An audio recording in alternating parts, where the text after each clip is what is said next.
Secretario General de la Asociación Bancaria, Sergio Palazzo, está en línea. Buen día, Palazzo. Buen día, ¿cómo le va? Bueno, muy bien. Ya lo está escuchando Leopoldo. Hola, ¿qué tal, Sergio? ¿Cómo te va, Leopoldo? Bien, muy bien. Bueno, me imagino que en un día agitado. Sí, ha sido un día, el de ayer, bastante fuerte. Se hizo una medida de fuerza muy contundente en todo el país, desde las 8 de la mañana en el interior y desde la mañana acá en Buenos Aires. No hubo banco en ningún lado, reclamando por la reapertura de paritarias, y después habíamos decidido marchar en cada capital de provincia y nos sorprendimos con la cantidad de compañeros que salieron ayer acá en Buenos Aires. La verdad que eran como 7, 8 cuadras de compañeros que se iban sumando en todas las esquinas de los bancos, así que bueno, por un lado contento con la efectividad, con la contundencia y por otro lado con la expectativa de que en el gobierno entiendan que tienen que convocar una reapertura paritaria y que el sector empresario se haga eco de la necesidad de los trabajadores, no solo de su renta, que por lo cierto es bastante grande. Sí, particularmente en el caso del sector financiero, el sector bancario, la verdad que la rentabilidad en otros rubros o en otras áreas de la economía está bastante resentida, pero no precisamente en el sector financiero, ¿no? No, por diversos motivos. Primero, el negocio ha ido mutando, pero ellos siempre ganan, ¿no? Del negocio tradicional de banco, de prestar dinero, de tomar dinero y prestar dinero. Después pasaron a las comisiones las comisiones por servicio, la compra y venta de dólares, la compra y venta de dólares a la devaluación, después de la devaluación ahora a la colocación del EVAC al 38, bueno, ahora está el 26, pero 26. Siempre han ido por ese lado y han encontrado en el Banco Central hoy un facilitador de esos negocios. Uno ve que están liberadas las tasas, que por otro lado les permiten no ponerle tope a las comisiones que cobran. También les han disminuido lo que era el seguro de depósitos de CEDESA, se lo han bajado en 3 veces, con lo cual tienen más dinero disponible para colocar. Le ha ido bastante bien. Si uno mira los ratios de rentabilidad de las empresas del sistema financiero, en el primer semestre le dio una rentabilidad por encima del 35%, siendo en febrero el mes pico con 42%, con lo cual no deberíamos tener inconvenientes en que atiendan un pedido que es absolutamente legal, porque nuestra paritaria establecía claramente en uno de sus puntos que si la inflación superaba el acuerdo podíamos pedir la reapertura paritaria. Decime, por ahí se había anunciado que hoy algunos bancos o algún banco iba a abrir sus puertas para facilitar el tema del blanqueo. ¿Eso ocurrió? No, finalmente no ocurrió, no hubieron bancos. El día anterior tuvimos una reunión con algunos presidentes de la Cámara de EVA y ellos como Cámara sacaron una decisión política de no abrir. Los bancos públicos no iban a abrir, ya había una decisión, por lo menos del principal banco, que es Nación, y los bancos de banca especializada tampoco. Algún banco internacional quería abrir, pero bueno, no dejó sin efecto esa medida, así que no la llevaron a cabo. Tampoco es necesaria, las casas de ahorro se abren por internet, así que no es tan necesario, y además tienen el día lunes, y además era un despropósito, es como seguir ayudando a los que trampean al país, ¿no? Le sacan una ley para que tranquilamente traigan sus fondos después que los han migrado en forma legal o a veces ilegal, y les dan un tiempo, y ese tiempo después no quieren decir que porque los bancarios paramos no va a funcionar el blanqueo. No es así. Bueno, celebro que hayan recapacitado y no hayan abierto hoy día, ¿no? Sí, además a mí me parecía ridículo, era casi una decisión de puro marketing, porque yo tampoco veo muchísimos argentinos desesperados corriendo este fin de semana a abrir cuentas para blanquear de una cosa. No hay tanto, hay mucha consulta, sí, pero no era el boom que presumían algunos medios o el propio gobierno. Es más, es la segunda o tercera vez que nos quieren cargar a los bancarios de que no funciona el blanqueo. Ya lo había hecho Pratgay hace 20 días atrás, diciendo que los bancos le pedían muchos requisitos y que estaban entorpeciendo las operaciones del blanqueo, cuando no es así. Los requisitos que se le pedían tienen que ver con normativas del propio Banco Central, de la UIF, que además son normativas condicionantes del gas a nivel internacional. ¿Hola? Hola. Sí. Hola. Ahí sigue bien la comunicación. No, apareció una voz en el camino. un buen día. alguien que nos saluda. Nos están escuchando. No, lo que me pareció muy interesante, Palazzo, nos están escuchando, no debe ser un oyente. Lo que me pareció muy interesante, Palazzo, es la idea suya, ya que en vez de querer abrir el banco para esta sonata, ¿por qué el HSBC no abre el banco para dar las listas de los que fugaron la plata, las más de 4.000 cuentas que investigó el Congreso, ¿no es cierto? Sí, eso lo dije cuando tenían esa intención, parece que recapacitaron, así que no abrieron claro. el banco. Esperemos que hagan la segunda parte y abran sus archivos. Bueno, solamente tienen problema en la Argentina, es un banco sancionado en varios lugares del mundo por este tipo de operaciones, así que por ahí si abren sus archivos hacen un favor mucho más importante que abrir un día sábado. Claro, me parece que decidieron no abrir nada entonces, cerraron todo. Sí, Sergio, hay mucha gente se pregunta, bueno, ¿por qué? Y apoyándose en qué circunstancia, y por eso creo que sería bueno difundirlo, aclararlo. Sí. Los bancarios piden, cosa que no sucede por ahí con otros gremios, la reapertura de paritarias. Es decir, en el caso concreto de ustedes, ¿en qué se apoyan para pedir o reclamar, exigir la reapertura de paritarias? Tiene 4 ejes el planteo. El primero tiene que ver con la juridicidad del acto. Nosotros jurídicamente estamos en condiciones de pedirlo porque en el artículo 16, en la firma con una de las cámaras y 17 con la otra, dice claramente que si habían variaciones sustanciales en la economía que ameritaran la reapertura de paritaria, cualquiera de las partes lo podía hacer. Obviamente el acuerdo salarial está siendo superado por la inflación y tenemos la posibilidad jurídica de pedir la reapertura de paritaria. Esto como primer punto desde el punto de vista jurídico. Desde el punto de vista de la legitimidad, claramente ha superado la inflación los acuerdos paritarios. Nosotros firmamos un 33% desde enero hasta diciembre y ya en septiembre mismo la inflación había superado el 33%. Quiere decir que la legitimidad para plantearlo también la tenemos. Más aún cuando el índice que yo tomo es al que nos remitió el Gobierno Nacional. El Gobierno Nacional dijo, mientras haya apagón informático de estadística, el índice es el del Gobierno de la Ciudad de Buenos Aires. Así es.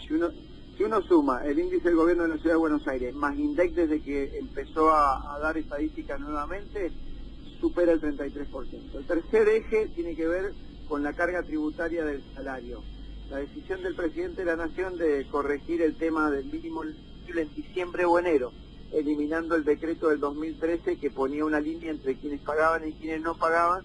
En el caso nuestro nos incorporó 20.000 trabajadores bancarios a pagar impuestos a las ganancias. Hoy 9 de cada 10 bancarios pagan ganancias en Argentina.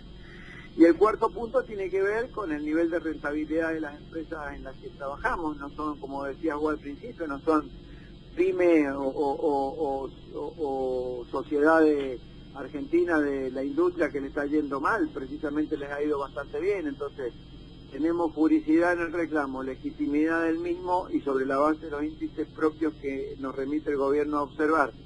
Tenemos una carga tributaria impensada desde el momento que 20.000 trabajadores pasaron a pagar ganancias que antes no pagaban, y a eso le agregamos empresas sólidas y que tienen rentabilidad. Me parece que los 4 puntos es un buen lugar donde pararse para reclamarlo. ¿Y cómo crees, después de esta adhesión masiva, contundente del gremio bancario al paro, y además de las movilizaciones que, como vos decís, fueron formidables, cómo sigue esto? ¿Cómo va a reaccionar las cámaras? Mira, yo lo primero que digo es, nosotros tenemos un logro importante, porque nosotros empezamos a hablar de la necesidad de reapertura de paritaria y de recuperar el poder adquisitivo del salario, que veíamos que se iba a manos de la inflación, en el mes de agosto, cuando muy pocos hablaban respecto a esto. Así es. Y fuimos de los primeros que salimos a plantear reapertura de paritaria, recuperación del poder adquisitivo, ni desde el gobierno, ni desde el sector empresario, mucho menos, y tampoco, debo decirlo con algún dolor también, tampoco vi mucho interés en discutir este tema en varias organizaciones gremiales, especialmente en la CGT. Es más, raras excepciones, pero no se hablaba mucho de esto. Hoy, si se pudo sentar la CGT con el gobierno, el sector empresario, aún a discutir algo absolutamente insuficiente y circunstancial como es un bono, fue porque empezamos a dar una pelea en agosto. Ahora lo nuestro es dar ese salto de calidad. Bueno, ya están todos arriba del barco. Ahora nosotros tenemos que hacer una diferencia en función de los 4 puntos que expliqué recién. En el sector financiero yo veo que empezó a girar, por lo que he hablado con algunos presidentes de banco, empezó a girar el concepto en la necesidad de que se hable el tema de recomponer los salarios. Más aún, y ahí va la segunda parte de tu pregunta, ¿cómo se sigue en esto? Nosotros tenemos una reunión convocada para el miércoles de la conducción del los cuerpos orgánicos de la bancaria, en donde si no hay una respuesta a una mesa de negociación antes del miércoles, nosotros decidiremos profundizar las medidas de fuerza, con un agravante para el sistema político del gobierno y para los propios empresarios, pero particularmente para el gobierno. Nuestra paritaria finaliza en diciembre y según la ley de negociación colectiva nos tienen que convocar 60 días antes a discutir la paritaria que viene, quiere decir la del 2017. Nosotros habitualmente discutimos un adelanto paritario por enero, febrero y marzo, y nos sentamos en marzo, abril, cuando se sientan todas las actividades. Yo creo que al gobierno no le conviene y no va a querer discutir salario con los bancarios en el mes de diciembre, que todos sabemos que es un mes bastante complicado, salvo que quieran discutirlo, para lo cual nosotros estamos dispuestos, no tenemos ningún problema. Quisiéramos hacer un acuerdo como se hace siempre, un adelanto de 3 meses, nos sentamos cuando se sientan todas las organizaciones, pero me parece que arriesgarse a discutir salario en diciembre es un problema, ¿no? Sí, por supuesto. Ahora, bueno, sacándote un poco del tema específico del gremio que conducís, ¿cómo está la situación de la Corriente Federal de Trabajadores? ¿Cómo ves el tema de la CGT?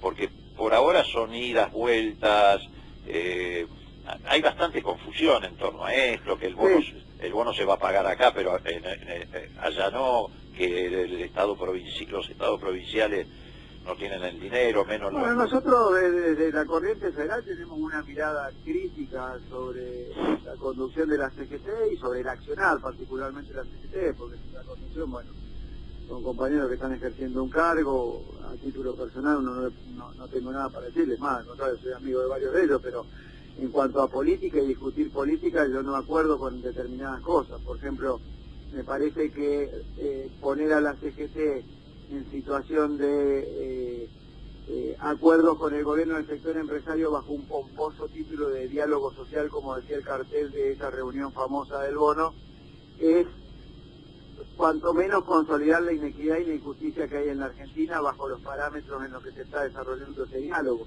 porque ese diálogo llega después de 130.000 trabajadores formales que perdieron su empleo e igual o mayor cantidad de trabajadores informales. Llega con un 9,3 de desocupación, llega con un tarifazo descomunal al bolsillo del que no tiene una tarifa social y pierde poder adquisitivo su salario porque paga un servicio altísimo. Viene con una caída de todos los indicadores económicos que hay en Argentina, salvo alguna rara excepción. Y también viene de la mano de una apertura de la economía que va a terminar haciendo estragos en la industria nacional y en las pequeñas y medianas empresas. Entonces, sentarse bajo esas condiciones... Perdón, y el veto, y el veto de la ley de No, ya también, llevo esa ¿no? parte, espérese, ya llevo esa parte. Digo, por un lado, es consolidar la inequidad y la injusticia en la Argentina, y por otro lado, el planteo es de qué diálogo hablan. Si hay un diálogo por excelencia en cualquier país que se tilde de republicano, de que las instituciones funcionan en el Parlamento, y el Parlamento argentino sancionó una ley como la ley antidespido, que fue vetada por el presidente. Y si hay un diálogo social por excelencia, es la paritaria, donde trabajadores y empresarios nos sentamos a discutir salario, condiciones de trabajo y la propia actividad. Y el presidente niega la posibilidad de reapertura de paritaria. Entonces, ¿de qué diálogo social hablan? Sino que vamos a ir a legitimar y consolidar y cristalizar un programa que ya afectó a millones de puestos de trabajo, de cristalizar la inequidad, la injusticia. Más aún, ¿sabés qué es lo más grave, lo polvo de todo? Más allá de que todos los temas son importantes, la plata es importante porque la gente no llega a fin de mes, que el punto tercero de esa acta dice que el articulador, que va a actuar como articulador del diálogo social, los 8 puntos del programa productivo nacional. ¿Esto qué significa? Que a 32 años, casi 33, de haber recuperado la democracia con plena vigencia en el ejercicio de las funciones sindicales, de las organizaciones sindicales, llegamos a discutir sin un proyecto. Y esto es lo que plantea la Corriente Federal. que el movimiento obrero tiene que tener un proyecto. ¿Cómo vas a sentarte en una mesa de discusión a aceptar que el proyecto sobre el que van a discutir es el del gobierno y vos como movimiento obrero no tenés un proyecto de país?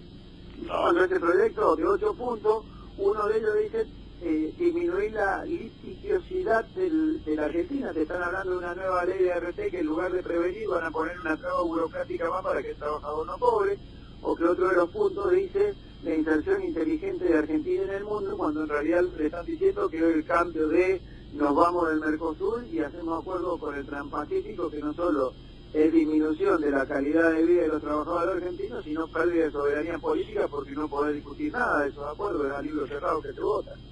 Sí, esto que decís me parece el punto central de la cuestión. Efectivamente creo que es así. Es más, en un programa anterior nosotros criticábamos que el trío que conduce la CGT haya puesto la firma sobre esa acta, porque en uno de los párrafos decía algo así como que la política económica se está orientando a la reactivación para generar empleo, una cosa por el estilo.